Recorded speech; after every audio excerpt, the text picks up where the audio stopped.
common man and poorest of the poor. It will also expand the Indian economy.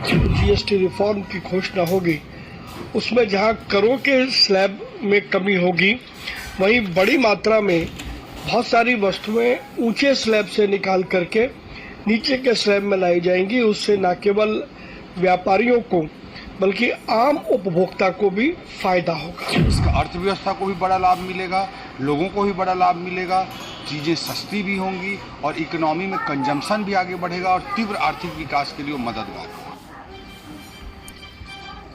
कल GST reform से किसानों को भी एक शुभ समाचार मिल सकता है। सूत्रों के अनुसार सिंचाई और किसानी से जुड़े उपकरणों पर जीएसटी को 12% से 5% तक किया जा सकता है। इसमें ट्रैक्टर्स, कृषि उपकरण, फर्टिलाइजर, एसिड, बायो पेस्टिसाइड और बीज और ड्रिल मशीन के साथ साथ थ्रेशर मशीन भी शामिल है, जिन पर अब तक 12% के हिसाब से जीएसटी लगता है। इसके अलावा जीएसटी काउंसिल की इस बैठक को लेकर एक और बड़ा सवाल है, क्या कल हेल्थ और लाइफ इंश्योरेंस से जीएसटी को हटाया जा सकता है? इस सवाल का आधार गवर्नमेंट ऑफ इंडिया GOM के वो प्रस्ताव हैं जिसमें स्वास्थ्य और जीवन बीमा को जीएसटी से अलग रखने का सुझाव दिया गया है।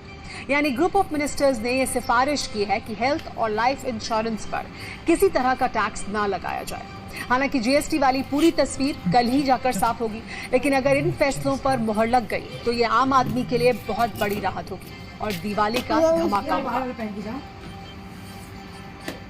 इस जीएसटी रेट रैशनलाइजेशन और जीएसटी 2.0 का इससे ज़्यादा उपयुक्त समय नहीं हो सकता, क्योंकि जब अमेरिका ने जब टैरिफ को बढ़ाया तो हमने उसका जवाब इकोनॉमिकली 2 तरीकों से दिया।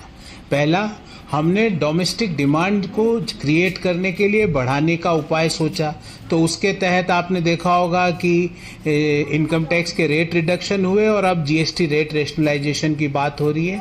एक स्टडी के अनुसार प्रति वर्ष इस जीएसटी रेट रैशनलाइजेशन से भारतीय अर्थव्यवस्था को 2 से 3 लाख करोड़ रुपए का कंजम्पशन प्रति वर्ष बढ़ेगा। तो अगर हम इनकम टैक्स के रेट रिलीफ्स और जीएसटी को मिला लें तो 5.5 लाख करोड़ का एडिशनल कंजम्पशन प्रति वर्ष देश में होगा।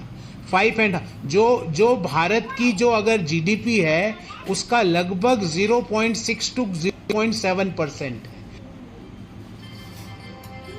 अब उस कुदरती कहर की बात जिसके आगे लाखों लोग बेबस हैं। इस वक्त देश के कई राज्यों में सिर्फ पानी का कब्जा है। नदियां खतरों के निशान से ऊपर बह रही हैं। सड़कों और नदियों का फर्क मिट चुका है। कई जगह पर तो ऐसे हालात बने हैं कि कदम कदम पर जान बचाने की जंग है। इस मूसलाधार आफत से सबसे बुरा हाल पंजाब का है। इस बार पंजाब में आई बाढ़ ने इस राज्य को दशकों पीछे धकेल दिया है। इसे पिछले 4 दशक की सबसे भीषण बाढ़ माना जा रहा है, जिसने 1988 की तबाही को भी पीछे छोड़ दिया। पंजाब के 12 जिलों में 1400 से ज्यादा गांव कई फीट पानी में डूब गए हैं। वैसे सभी 23 जिलों को बाढ़ प्रभावित घोषित कर दिया गया है। अमृतसर से लेकर अजनाला तक ये जल प्रलय जानलेवा हो चुकी है। अब तक 30 से ज्यादा लोगों की जान जा चुकी है। सभी स्कूल कॉलेजों को 7 सितंबर तक बंद करने का फैसला लिया गया है। आज भी पंजाब के कई इलाकों में बारिश हुई है। रावी, ब्यास और सतलुज नदियां उफान पर हैं। फिरोजपुर में तुलसी बांध टूटने से हालात और बिगड़ गए। बांध को बनाने के लिए सेना को लगाया गया। लोगों को सुरक्षित जगह पर शिफ्ट किया जा रहा है। बाढ़ग्रस्त इलाकों का सीएम भगवंत मान ने भी जायजा लिया। लोगों का दर्द सुनते हुए वो भावुक भी हो गए।